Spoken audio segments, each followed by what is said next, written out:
नमस्कार दोस्तों, मैं रत्ने सर आप सभी का स्टडी 91 में स्वागत करता हूं। और कैसे हैं आप सभी? उम्मीद करता हूं सभी स्वस्थ होंगे, जहां भी होंगे मस्त। दोस्तों आज बहुत इंपॉर्टेंट टॉपिक लेके आया हूं। जैसा कि आप जानते हैं दोस्तों, आज हम पढ़ेंगे बुद्धि का मापन। दोस्तों बुद्धि का मापन बहुत इंपॉर्टेंट टॉपिक है, क्योंकि इस टॉपिक से हमेशा आपसे 1 या 2 क्वेश्चन जरूर पूछे जाते हैं। तो आइए दोस्तों स्टार्ट करते हैं अपना सेशन। बहुत ही मज़ेदार और धमाकेदार होने वाला है सेशन आज का। आइए दोस्तों एक बार वीडियो को ज़्यादा लाइक और शेयर ज़रूर कर दीजिए मेरे सभी बच्चे। आइए दोस्तों स्टार्ट करते हैं। दोस्तों ये आपके स्टडी 91 में कुछ बैचेस दिए गए हैं, आप ज्वाइन कर सकते हैं। हिंदी का UP TET, super TET, UP police officer और नेट का आप सभी ज्वाइन कर सकते हैं। आइए दोस्तों बुद्धि का मापन। सर्वप्रथम बुद्धि का मापन क्या है इसके बारे में जानते हैं। दोस्तों बुद्धि के मापन के विषय में कई लोगों ने अपनी अलग अलग राय दी है। इसके बारे में आइए जानते हैं दोस्तों। प्राचीन काल में ज्ञान के आधार पर बुद्धि की परीक्षा की जाती थी। प्राचीन काल से ही दोस्तों जो होता था, हमारी बुद्धि की क्या की जाती थी, परीक्षा की जाती थी। जो हमारे गुरु होते थे, किसी न किसी रूप से, चाहे मौखिक रूप से चाहे प्रयोगात्मक रूप से, हमारी बुद्धि की क्या करते थे, परीक्षा लेते थे। दोस्तों प्राचीन काल से ही ये चला आता है। वर्तमान काल में बुद्धि का एक स्वाभाविक तथा जन्मजात शक्ति मानकर उसकी परीक्षा की जाती है। दोस्तों जो बुद्धि होती है, बुद्धि की जो सीखने की क्षमता होती है, वो क्या होती है, जन्मजात होती है। याद रखिएगा, पॉइंट नोटेड माय स्टूडेंट। बुद्धि की सीखने की क्षमता क्या होती है, जन्मजात होती है। क्या होती है, जन्मजात होती है। बालक जैसे ही दोस्तों गर्भ में भी होता है, तभी से उसका बुद्धि का विकास होने लगता है, तो जन्मजात होती है, ठीक है। और उसकी परीक्षा की जाती है। 1819 में वुंट ने, कब दोस्तों, 1819 में वुंट ने मनोविज्ञान की प्रथम प्रयोगशाला, आपसे पूछा जा सकता है कि मनोविज्ञान की प्रथम प्रयोगशाला किसने डाली थी, तो आप बताएंगे वुंट ने 1819 में डाली थी, स्थापित की थी। तभी से वैज्ञानिक आधार पर बुद्धि परीक्षणों का निर्माण किया गया, जाने स्टार्ट हुआ, ज्ञान प्रारंभ हुआ। दोस्तों ये बहुत इंपॉर्टेंट पॉइंट है कि 1819 में वुंट ने मनोविज्ञान की प्रथम प्रयोगशाला स्थापित की, तथा तभी से वैज्ञानिक आधार पर बुद्धि परीक्षणों का निर्माण किया जाने लगा। दोस्तों बुद्धि बहुत इंपॉर्टेंट है हमारे लिए। बुद्धि से हम कई समस्याओं का समाधान कर सकते हैं। ऐसी समस्याएं, चाहे जितनी भी जटिल से जटिल समस्या हो, भगवान ने दोस्तों, जो भगवान है, हमें ये गिफ्ट दिया है, बुद्धि नामक गिफ्ट, जिससे कि हम किसी भी समस्या का समाधान कर सकते हैं। बस सोचने की, मनन करने की और चिंतन करने की आवश्यकता है। दोस्तों 1905 में अल्फ्रेड बीने ने बुद्धि परीक्षण के संबंध में सबसे पहला तथा ठोस कदम उठाते हुए बीने साइमन मानदंड बताया था। उन्होंने क्या बताया था, बीने साइमन मानदंड बताया था। क्या बताया था, 1908 में इसमें संशोधन किया तथा 1916 में एल्मन टर्मेन ने, बोर्ड ने बीने साइमन बुद्धि परीक्षा बनाया, जिसमें बुद्धि लब्धि का अवधारणा रखी गई। दोस्तों 1908 में क्या हुआ, इसमें संशोधन हुआ। 1908 में क्या किया गया, इसमें संशोधन किया गया। 1916 में टर्मन ने दोस्तों 1916 में स्टैनफोर्ड बीमे के साइमन बुद्धि परीक्षण बनाया। क्या बनाया, साइमन बुद्धि परीक्षण बनाया, जिससे कि बुद्धि लब्धि की अवधारणा रखी गई। इसके बाद अनेक बुद्धि परीक्षणों का निर्माण हुआ। दोस्तों हर एक मनोवैज्ञानिक, आप जैसा जानते हैं कि हमेशा दोस्तों प्रयोग करते रहते थे। दोस्तों एक दूसरे की बात की काट निकालते रहते थे कि नहीं आपने जो बताया है, नहीं ऐसे नहीं, ऐसे होगा, ऐसे नहीं, आपने गलत बताया है। बच्चा इस प्रकार से सीखता है, अधिगम प्रक्रिया इस प्रकार से होती है। हर चीज़ से दोस्तों आपको मालूम होगा। स्किनर ने कहा, आपको स्किनर की काट को थार्नडाइक ने काटा, फिर थार्नडाइक से दोस्तों कोहलर, सब ने दोस्तों अधिगम में अलग अलग चीज़ें बताई। तो उसी तरह से बुद्धि में भी दोस्तों कई मनोवैज्ञानिकों ने अपने अपने थॉट्स प्रेजेंट किए हैं। आइए जानते हैं। नेक्स्ट है दोस्तों, बुद्धि परीक्षणों के मुख्य रूप से, बुद्धि परीक्षण के दोस्तों मुख्य रूप से 3 भागों में बांटा जा सकता है। कितने भागों में, 3 भागों में बांटा गया। बुद्धि परीक्षण के 3 भागों में बांटा गया। पहला था शाब्दिक बुद्धि परीक्षण।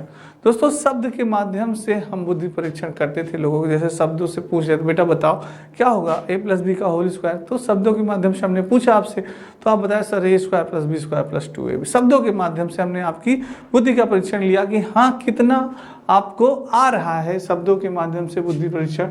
अशाब्दिक बुद्धि परीक्षण भी होता है दोस्तों, बिना उस शब्द के भी हम आपसे बुद्धि परीक्षण ले सकते हैं, लिखवा के या कोई और भी एक्टिविटीज करवा के। तो अशाब्दिक बुद्धि परीक्षण भी होता है, जैसे व्यक्तिगत परीक्षण और सामूहिक परीक्षण, दोनों चीजें हो सकती है। क्रियात्मक बुद्धि परीक्षण, क्रियात्मक कोई प्रैक्टिकल वर्क करवा के दोस्तों हम आपसे बुद्धि का परीक्षण करवा सकते हैं, वो भी होता है। तो व्यक्तिगत परीक्षण और सामूहिक परीक्षण दोनों, शाब्दिक बुद्धि परीक्षण में व्यक्तिगत परीक्षण और सामूहिक परीक्षण दोनों आता है, ग्रुप डिस्कशन भी होता है और पर्सनल इंटरव्यू भी जैसे जो होता है आपका नहीं लिया जाता, तो वो दोस्तों शाब्दिक बुद्धि परीक्षण के अंतर्गत आते हैं। तो मेन बुद्धि परीक्षण आपके 3 हो गए, शाब्दिक बुद्धि परीक्षण, अशाब्दिक बुद्धि परीक्षण और क्रियात्मक बुद्धि परीक्षण जो हम लोग प्रैक्टिकल करवाते हैं। तो इस तरह से ये 3 बुद्धि परीक्षण हुए दोस्तों, बहुत इंपॉर्टेंट है। नेक्स्ट है बुद्धि लब्धि, बहुत इंपॉर्टेंट है दोस्तों बुद्धि लब्धि। बुद्धि लब्धि के बारे में जानते हैं क्या होती है बुद्धि लब्धि। टर्मन तथा स्टर्न ने बुद्धि लब्धि का प्रत्यय दिया तथा बुद्धि लब्धि को मानसिक आयु तथा वास्तविक आयु के अनुपात से ज्ञात किया जाता है। दोस्तों बुद्धि लब्धि में आपकी मानसिक आयु और वास्तविक आयु का होना बहुत ही जरूरी है। अगर बिना मानसिक आयु अगर हमें नहीं पता है तो हम वास्तविक आयु और वो नहीं निकाल सकते। तो मानसिक आयु और वास्तविक आयु का दोनों होना बहुत जरूरी है, तभी हम दोस्तों बुद्धि लब्धि निकाल सकते हैं। ठीक है, तो इसको एक अंक में प्रस्तुत किया जाता है। बुद्धि मापन की प्रक्रिया में मानसिक आयु का विचार सर्वप्रथम किसने प्रस्तुत किया था? बीने ने प्रस्तुत किया था। किसने प्रस्तुत किया था? बीने ने प्रस्तुत किया था। पर दोस्तों कहीं कहीं पे देखने को मिलता है कि बुद्धि लब्धि आईक्यू ज्ञात करने का सूत्र 1912 में विलियम स्टर्न ने प्रतिपादित किया। किसने किया? विलियम स्टर्न ने प्रतिपादित किया 1912 में। और 1912 में एक जर्मन मनोवैज्ञानिक विलियम स्टर्न ने बुद्धि लब्धि आईक्यू की अवधारणा को तैयार किया और आईक्यू मानसिक आयु को कालानुक्रम आयु से विभाजित करने और 100 से गुणा करने का संदर्भित करता है। पर दोस्तों बीने ने क्या किया? उसमें संशोधन किया। पहले ये माना गया कि हाँ स्टर्न ने किया, उसके बाद बीने ने क्या किया? उसमें संशोधन किया दोस्तों, और उन्होंने बुद्धि लब्धि का सूत्र प्रदान किया। तो ये है, अगर पहले आ जा रहा है आपका स्टर्न तो सही है दोस्तों, स्टर्न ने सबसे प्रथम किया बुद्धि लब्धि का, और फिर बीने ने क्या किया? उसमें संशोधन किया। तो दोस्तों 1912 में जो ये कहाँ के मनोवैज्ञानिक थे? स्टर्न जर्मन के मनोवैज्ञानिक थे, याद रखिएगा जर्मन के मनोवैज्ञानिक थे। बुद्धि लब्धि आईक्यू की अवधारणा को तैयार किया गया। किसकी? आईक्यू की अवधारणा को तैयार किया और मानसिक आयु और कालानुक्रमिक आयु से विभाजित करने से और 100 से गुणा करने से संदर्भित करता है। ठीक है दोस्तों, आइए नेक्स्ट क्या था? मानसिक आयु व्यक्ति के विकास की वह अभिव्यक्ति है जो उसके उन कार्यों द्वारा ज्ञात की जा सकती है जिससे उसकी आयु विशेष में अपेक्षा हो। दोस्तों मानसिक आयु के बारे में बताया गया है कि मानसिक आयु क्या होती है। तो मानसिक आयु वह विकास की अभिव्यक्ति होती है जो कि उसके उन कार्यों द्वारा ज्ञात की जा सकती है। क्या जो वो कार्य करता है अपनी मानसिकता के अनुसार जो कार्य करता है उससे दोस्तों ज्ञात की जाती है। इस तरह की भी किसी भी व्यक्ति की मानसिक आयु से हमारा आशय उस आयु से है जिस आयु के प्रश्नों या समस्याओं का वो हल कर लेता है। अर्थात व्यक्ति जितनी आयु के स्तर के प्रश्नों या समस्याओं को हल कर लेता है उसकी मानसिक आयु भी उतनी ही होगी। दोस्तों आयु के अकॉर्डिंग जैसे आप किसी भी समस्या को सॉल्व करते हैं, किसी भी क्वेश्चंस को सॉल्व करते हैं, तो वो आपकी वास्तविक आयु या मानसिक आयु पे डिपेंड होता है दोस्तों। तो वही चीज़ उन्होंने बताया है। आइए नेक्स्ट जानते हैं दोस्तों। ये आपके स्टडी 91 में कुछ पुस्तकें दी गई हैं, फ्री डिलीवरी है अपनी Hindi video paid combo, paid book RO और लेखपाल।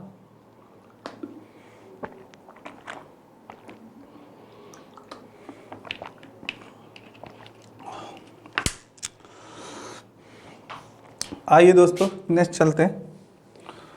दोस्तों जैसे एक 8 वर्ष का बालक 10 वर्ष की आयु स्तर के प्रश्नों और समस्याओं को हल कर लेता है। जो एक 8 वर्ष का बालक होता है दोस्तों वो 10 वर्ष की आयु के स्तर के भी प्रश्नों को क्या कर लेता है? आसानी से सॉल्व कर लेता है दोस्तों। उसी प्रकार उनकी मानसिक आयु 10 वर्ष मानी जाएगी। यदि 8 वर्ष का बालक अपनी आयु स्तर के प्रश्नों को और समस्याओं को हल नहीं कर सकता तो वह केवल 6 वर्ष आयु स्तर के प्रश्नों को और समस्याओं को हल करता है, तो उसकी मानसिक आयु क्या कितनी मानी जाएगी? 6 वर्ष की मानी जाएगी। तो ये इनकी दोस्तों इनके अकॉर्डिंग ये बात कही गई कि जिस स्तर का बालक होता है उस स्तर का अगर वो हल नहीं कर रहा है तो उसकी आयु क्या है? कम मानी जाएगी। नेक्स्ट दोस्तों, बुद्धि परीक्षण से व्यक्ति को इस मानसिक आयु को ज्ञात किया जाता है कि शारीरिक आयु का अभिप्राय व्यक्ति की वास्तविक आयु से अर्थात उसकी जन्म स्थिति से वर्तमान समय तक की आयु है।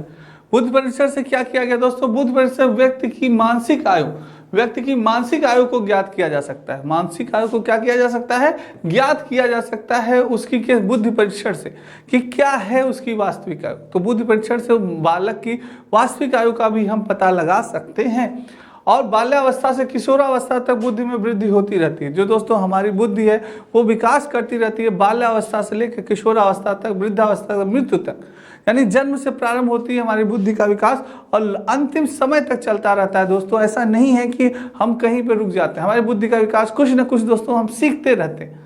आप जानते हैं दोस्तों बाल्यावस्था से लेकर कि वृद्धावस्था तक या मृत्यु तक कहा जाए, जन्म से लेकर मृत्यु तक हम कुछ न कुछ अपने बुद्धि से क्या करते हैं, सीखते रहते हैं।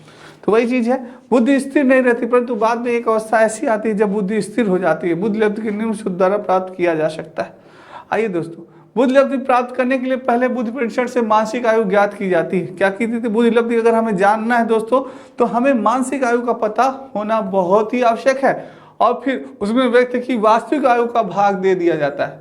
फिर क्या किया जाता है, उसकी वास्तविक आयु से भाग दे दिया जाता है आपकी मानसिक आयु से, तथा संख्या को पूर्ण बनाने के लिए ऐसे अनुपात को 100 से क्या कर दिया जाता है, गुणा कर दिया जाता है। तो दोस्तों आपका सूत्र क्या बनेगा? उदाहरण के लिए किसी भी बालक की मानसिक आयु 14 वर्ष है और शारीरिक आयु 10 वर्ष है, तो उसकी बुद्धि लब्धि क्या होगी? अब आपसे दोस्तों पूछा है तो ये क्या होगा दोस्तों? आपका बुद्धि लब्धि का सूत्र दिया गया है। बुद्धि लब्धि बराबर क्या होगा? मानसिक आयु गुणते वास्तविक बटे वास्तविक आयु इंटू 100। मानसिक आयु बटे वास्तविक आयु, वास्तविक आयु, वास्तविक आयु इंटू 100 दोस्तों। ये होता है आपका mental age and real age into 100 दोस्तों। अब आपकी मानसिक आयु यानी मेंटल एज दी गई है कितनी दोस्तों? 14 वर्ष दी गई है। कितनी दी गई है? 14 वर्ष दी गई है। मानसिक आयु 14 वर्ष दी गई है। और शारीरिक आयु आपकी कितनी दी गई है दोस्तों? शारीरिक आयु 10 वर्ष दी गई है। कितनी दी गई है? 10 वर्ष दी गई है इंटू 100। अब आपसे पूछ रहा है इसकी बुद्धि लब्धि क्या होगी, तो इसी को सॉल्व कर लेंगे तो आपका आ जाएगा, जैसे 10 से 1 0 कट गया, आपका कितना आया? 140 बुद्धि लब्धि है। उसकी बुद्धि लब्धि कितनी है? 140 है। तो ऐसे दोस्तों आप निकाल सकते हैं बुद्धि लब्धि। कई बार दोस्तों ये एग्जाम में हमारे पूछा जाता है दोस्तों, C TET, UP TET, super TET, हर एग्जाम में ये जरूर आता है, बुद्धि लब्धि से क्वेश्चन जरूर बनता है। इसलिए ये टॉपिक बहुत ही इंपॉर्टेंट है आपके लिए जानना दोस्तों, इसीलिए ये टॉपिक मैं लेके आया हूँ। आइए जानते हैं बुद्धि लब्धि का मान और अर्थ दोस्तों क्या होता है। जो बुद्धि लब्धि के मान अर्थ होता है, जो 140 से जो ऊपर होता है दोस्तों, वो क्या होता है? प्रतिभाशाली बालक कहलाता है। क्या होता है? जो 140 से ऊपर होता है तो वो क्या कहलाता है? प्रतिभाशाली बालक कहलाता है दोस्तों। एक क्वेश्चन है दोस्तों, लगाइए। ये जैसे बुद्धि लब्धि का सूत्र है आपका, बुद्धि लब्धि का सूत्र का आविष्कार टर्मन ने किया था। हालांकि सबसे पहले बुद्धि लब्धि का सूत्र स्टर्न ने दिया था, परंतु उसमें संशोधन की जरूरत थी। टर्मन ने उसमें क्या किया? सुधार किया। टर्मन ने क्या किया? उसमें सुधार किया और नया आयाम दिया। इस कारण बुद्धि लब्धि के सूत्र का श्रेय किसको दिया जाता है? टर्मन को दिया जाता है। तो दोस्तों ये था आपका टर्मन के बुद्धि लब्धि का दोस्तों क्या था सूत्र? बुद्धि लब्धि बराबर मानसिक आयु इंटू वास्तविक आयु इंटू 100। ये है आपका IQ mental age into chronological age दोस्तों, यानी MA इंटू CA इंटू 100। ये आपका बुद्धि लब्धि का सूत्र है। ये कई बार पूछा जाता है। कभी क्या होगा दोस्तों? वास्तविक आयु को ऊपर कर देगा, कभी मानसिक आयु को नीचे कर देगा, और दोस्तों 100 को उधर कर देगा।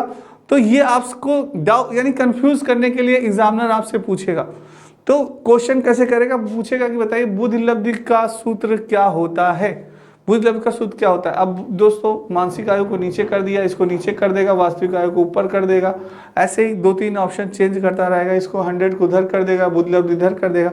पर आपको मालूम होना चाहिए दोस्तों, जो हमारी माइंड है वो क्या होता है? ऊपर होता है। दिमाग होता है, जो बुद्धि होती है वो क्या होती है? सबसे ऊपर होती है, सर्वोच्च होती है। तो मानसिक आयु हमारी कहाँ होगी? सर्वोच्च होगी, ऊपर होगी, और वास्तविक आयु नीचे होगी। दोस्तों मानसिक आयु और वास्तविक आयु दोनों में बड़ा कंफ्यूजन होता है कि यार मानसिक आयु कहाँ होगी, वास्तविक आयु, तो इसी में होता है। दोस्तों एक क्वेश्चन आपके लिए है, जल्दी से लगाइए, देखते हैं कौन इसका आंसर देता है। एक बालक की मानसिक आयु 12 वर्ष है। कितनी है? 12 वर्ष है। और शारीरिक आयु 10 वर्ष है। उसका बुद्धि लब्धांक कितना होगा?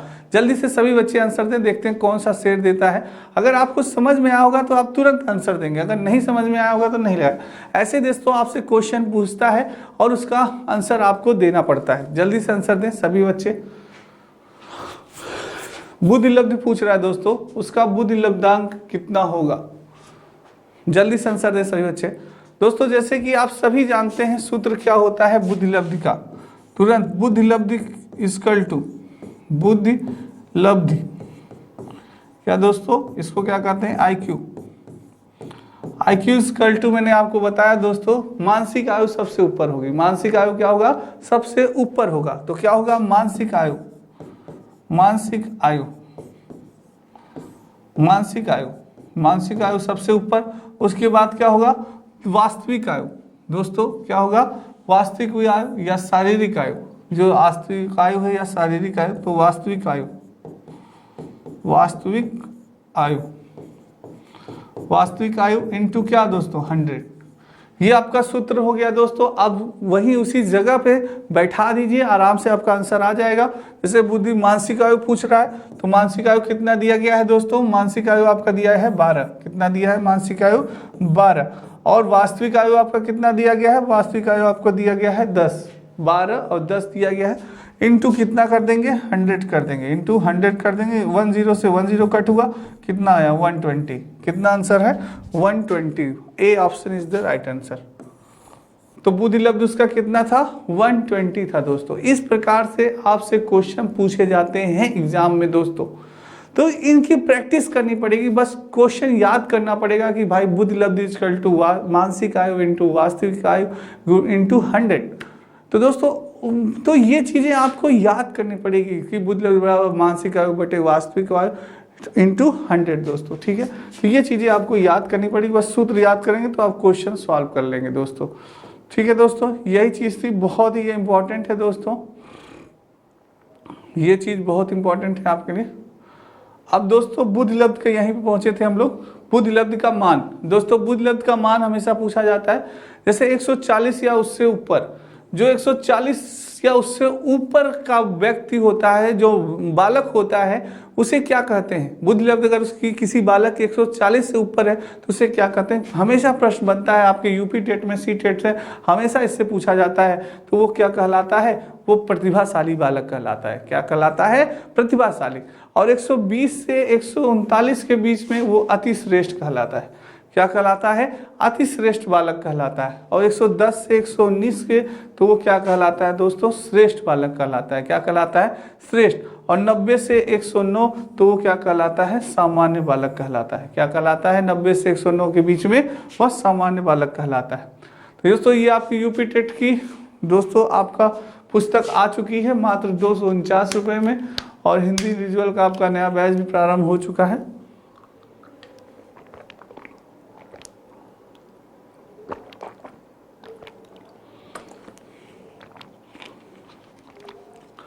आइए दोस्तों स्टार्ट करते हैं।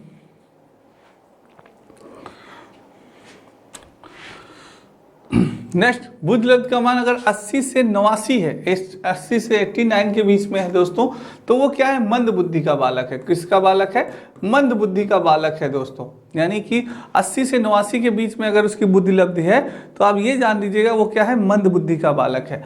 और 70 से 79 अगर बात कर रहे हैं, 70 से 79 की, तो क्या है, सीमांत मंद बुद्धि का बालक है। क्या है दोस्तों, सीमांत मंद बुद्धि का बालक है। और 60 से अगर 69 की बात हो रही है तो भी वो क्या है, मंद बुद्धि का बालक है। 20 से 59 की बात हो रही है तो वो हीन बुद्धि का बालक है। और 20 से कम की बात हो रही है तो वो क्या है दोस्तों, जड़ बुद्धि। जड़ बुद्धि दोस्तों 20 से कम हो तो क्या है, जड़ बुद्धि है, यानी कि एकदम बेवकूफ है, उसको कुछ भी ज्ञान नहीं। तो दोस्तों ये चीज थी।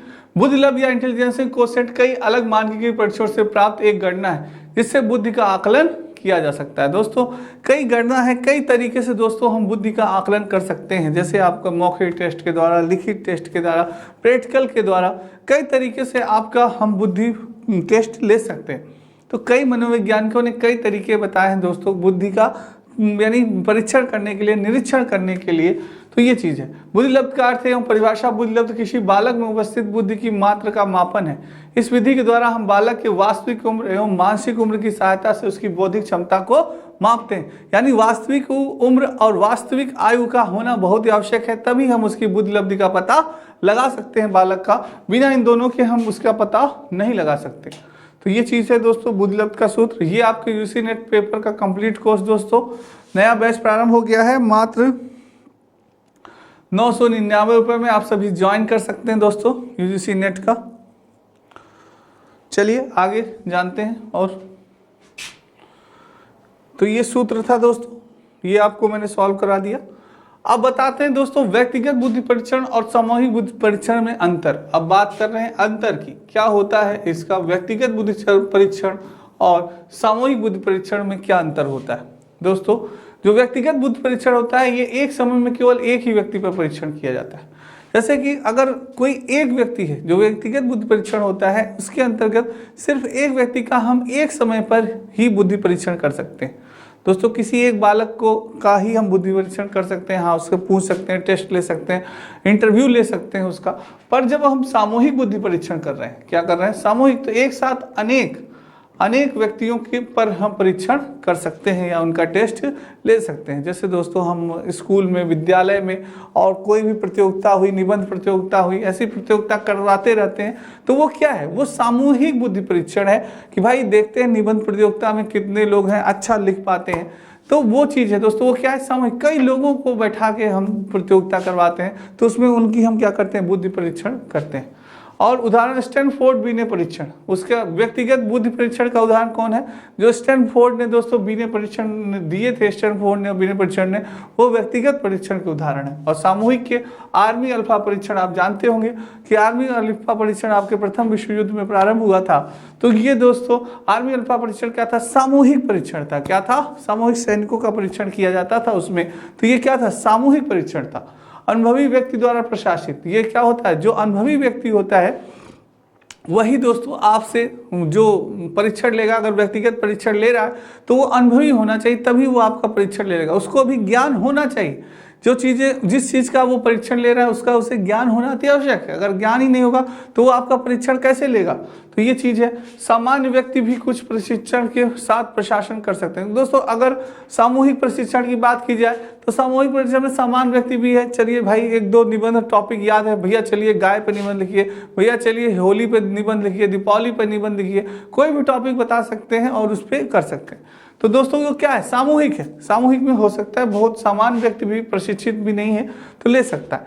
तथा अपेक्षाकृत कम प्रश्न संख्या, तो दोस्तों व्यक्तिगत बुद्धि परीक्षण में क्या होती है, कम संख्या होती है दोस्तों, क्योंकि समय भी कम है और कम संख्या। आपका अगर इंटरव्यू लिया जा रहा है, व्यक्तिगत इंटरव्यू, तो आपके पास बहुत ही कम समय है, कम समय में ही आपको उत्तर देना है।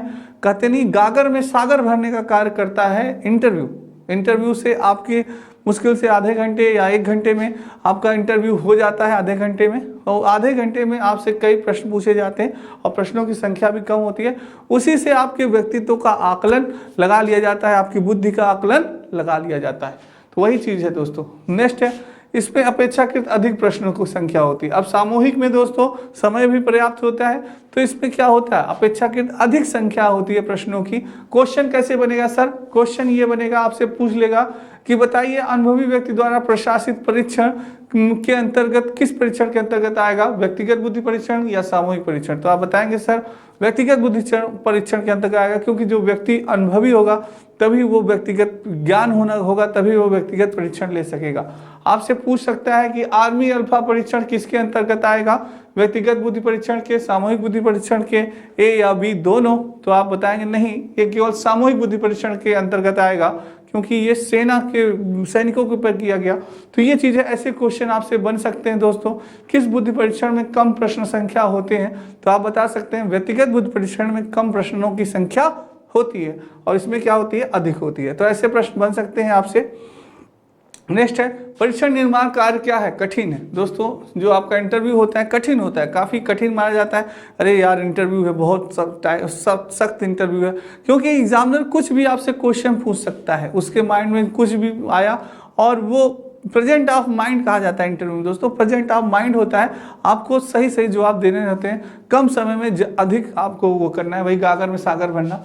परीक्षण निर्माण कार्य अपेक्षाकृत आसान होता है, वयस्क एवं बच्चों दोनों पर किया जा सकता है, केवल वयस्क पर ही प्रयुक्त किया जा सकता है। क्या किया जा सकता है, केवल वयस्क पर, उसमें क्या वयस्क एवं बच्चों दोनों पर किया जा सकता है। समय, धन व मेहनत के दृष्टिकोण से अधिक खर्चीला, समय भी दोस्तों और धन भी और मेहनत के दृष्टिकोण से वो अधिक खर्चीला माना जाता है आपका व्यक्तिगत परीक्षण। अपेक्षाकृत मितव्ययी, दोस्तों उतना ज़्यादा नहीं मितव्ययी माना जाएगा, बहुत ज़्यादा खर्च नहीं होगा इसमें, पर यह है कि थोड़ा सा खर्च तो इसमें भी माना जाता है।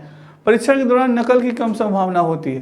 परीक्षण, जब व्यक्तिगत परीक्षण हो रहा है, कहाँ से नकल करेंगे? आपके सामने आपके अध्यापक बैठे हैं, आपके इंटरव्यूअर बैठे हैं, आपसे इंटरव्यू में पूछ रहे हैं, तो कहाँ से आप दोस्तों नकल कर पाएंगे? गलत, कोई संभावना नहीं।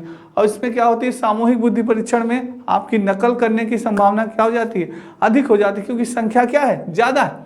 अब भाई ये भीड़ ज़्यादा है तो नकल तो मार ही लेंगे, अरे यार क्या लिखे हो A+B, अच्छा हाँ बता दे, हाँ यार ठीक ठीक चलो ठीक, तो ऐसे नकल आप मार लेते हैं। हाँ, पर नकल में भी कहा जाता है ना, अकल लगती है, नकल में भी अकल लगती है दोस्तों, इसलिए अकल लगाना पड़ता है। नेक्स्ट है, केवल पढ़े लिखे व्यक्तियों के लिए होता है। जो पढ़े लिखे व्यक्ति हैं उनको, इसमें भी पढ़े लिखे और अनपढ़ दोनों व्यक्तियों के लिए होता है, ये दोनों के लिए भी होता है दोस्तों। कहीं व्यक्तिगत परीक्षण, जैसे आप कोई कार्य करने जा रहे हैं तो भी आपका व्यक्तिगत परीक्षण लिया जाता है। अरे भाई आप इलेक्ट्रिक मशीन है, चलिए ठीक है, कैसे आप जोड़ेंगे इसको, तार को कैसे जोड़ेंगे, बोर्ड को आप कैसे सही करेंगे, जरा बताइए। हम इसमें रिमोट में कैसे आप इस रिमोट से चलाएंगे, आप एसी को कैसे चलाएंगे?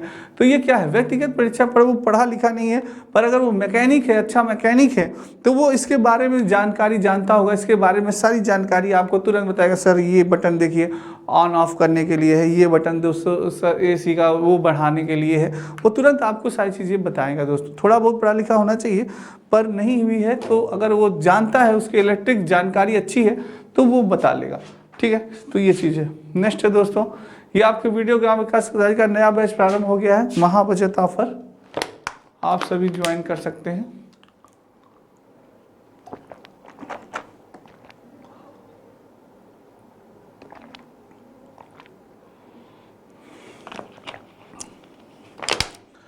नेक्स्ट चलते हैं दोस्तों, शाब्दिक बुद्धि परीक्षण भाषा या शब्दों का प्रयोग होता है। इसमें दोस्तों हम भाषा का उचित शब्दों का प्रयोग किया जाता है, इसमें बहुत ही चुनिंदा शब्दों का प्रयोग और भाषा का सरल भाषा, इंग्लिश भाषा जैसे जो उस भाषा से आप परिचित हो प्रयोग करते हैं। और इसमें क्या होता है, शब्दों का प्रयोग नहीं होता, बल्कि प्रतीकों, चित्रों या स्थूल सामग्री का भी प्रयोग किया जा सकता है। तो इसमें दोस्तों सामूहिक बुद्धि परीक्षण में हम प्रतीकों का, चित्रों का और आपका स्थूल सामग्रियों का भी प्रयोग किया जा सकता है। इसमें आपसे बुद्धि परीक्षण लिया जा सकता है। संस्कृति अभिनीत परीक्षण होता है, अपेक्षाकृत संस्कृति मुक्त परीक्षण। इसमें संस्कृति अभिनीत होती है, इसमें क्या होती है, संस्कृति मुक्त होती है। शिक्षित व्यक्तियों पर परीक्षण होता है, शिक्षित और अशिक्षित दोनों व्यक्तियों पर परीक्षण होता है। ये दोस्तों शिक्षित व्यक्तियों पर परीक्षण होता है, यही होगा सही, हमें लग रहा है ये दोनों पे हो जाएगा, तो ये वाला सही होगा, वो पॉइंट गलत था दोस्तों। ये शिक्षित व्यक्तियों पर परीक्षण होगा, इसमें शिक्षित ग्रुप में दोस्तों हो सकता है, कोई शिक्षित है अशिक्षित भी है तो उसका हो सकता है ये। और इंटरव्यू में दोस्तों हमें क्या होगा, इंटरव्यू में हम तभी पहुंचेंगे जब हम क्वालिफाई करेंगे, रिटर्न क्वालिफाई करेंगे, मेंस क्वालिफाई करेंगे तभी, तो ये चीज़ सही है, ये चीज़ पॉइंट, ये पॉइंट सही है दोस्तों। इसमें ग्रुप में तो सब दे सकते हैं ना, प्री जैसे होता नहीं, सभी दे सकते हैं, शिक्षित हैं अशिक्षित हैं कम ज्ञान है तो भी वो प्री दे रहे हैं, तो दोस्तों वही चीज़ है। पर मेंस तक और इंटरव्यू तक वही पहुंचेगा जो क्या होगा, शिक्षित होगा, तो वही चीज़ है। नेक्स्ट है परीक्षण में पुस्तकीय ज्ञान का प्रभाव रहता है। इसमें दोस्तों शाब्दिक बुद्धि परीक्षण में क्या होता है, शाब्दिक बुद्धि परीक्षण में दोस्तों ये आपका शाब्दिक बुद्धि परीक्षण और अशाब्दिक बुद्धि परीक्षण की बात हो रहा है दोस्तों। और शाब्दिक बुद्धि परीक्षण और शाब्दिक बुद्धि परीक्षण होता है दोस्तों इसमें, तो ये शिक्षित व्यक्तियों परीक्षण है और ये क्या था, शिक्षित और अशिक्षित दोनों व्यक्तियों परीक्षण है। ये शाब्दिक बुद्धि परीक्षण की अब बात हो रही है दोस्तों आपके, ठीक है। शाब्दिक बुद्धि परीक्षण की चल रहा है, अभी तक व्यक्तिगत और सामूहिक चल रहा था, अब शाब्दिक और अशाब्दिक बुद्धि परीक्षण की बात हो रही है। किसकी हो रही है, शाब्दिक।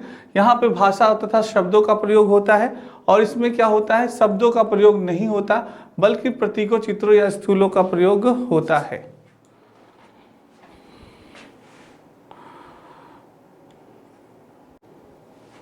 तो दोस्तों ये आपके वीडियो ग्राम विकास अधिकारी का नया बैच प्रारंभ हो गया है, महाबचत ऑफर मात्र 1299 रुपये में आप ज्वाइन कर सकते हैं ये बैच।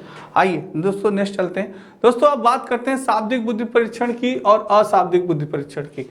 तो दोस्तों शाब्दिक बुद्धि परीक्षण जो होता है ये भाषा या शब्दों का प्रयोग होता है। इसमें क्या होता है, शाब्दिक में भाषा या शब्दों का प्रयोग किया जाता है। आपको अगर हम शाब्दिक परीक्षण ले रहे हैं तो आप शब्दों से माने पूछे, बताओ भैया a+b का होल स्क्वायर क्या होता है, a-b का होल स्क्वायर क्या होता है, a+b का होल क्यों क्या होता है, तो ये क्या है, शाब्दिक बुद्धि परीक्षण है। अच्छा बेटा बताओ आप तुलसीदास के बारे में क्या जानते हैं, तो ये क्या है, शाब्दिक बुद्धि परीक्षण है दोस्तों।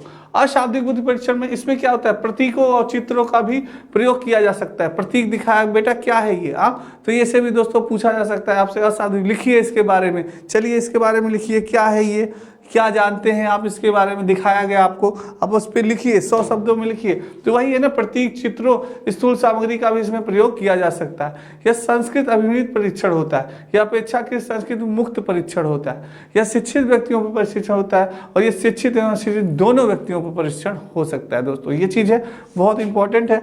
नेक्स्ट दोस्तों, शाब्दिक बुद्धि परीक्षण में पुस्तकी ज्ञान का प्रभाव रहता है। क्या होता है इसमें? पुस्तकी ज्ञान का प्रभाव होता है। हाँ, आपको अगर मालूम है, नॉलेज है, तभी आप आंसर दे पाएंगे शब्दों के माध्यम से, नहीं तो नहीं दे पाएंगे।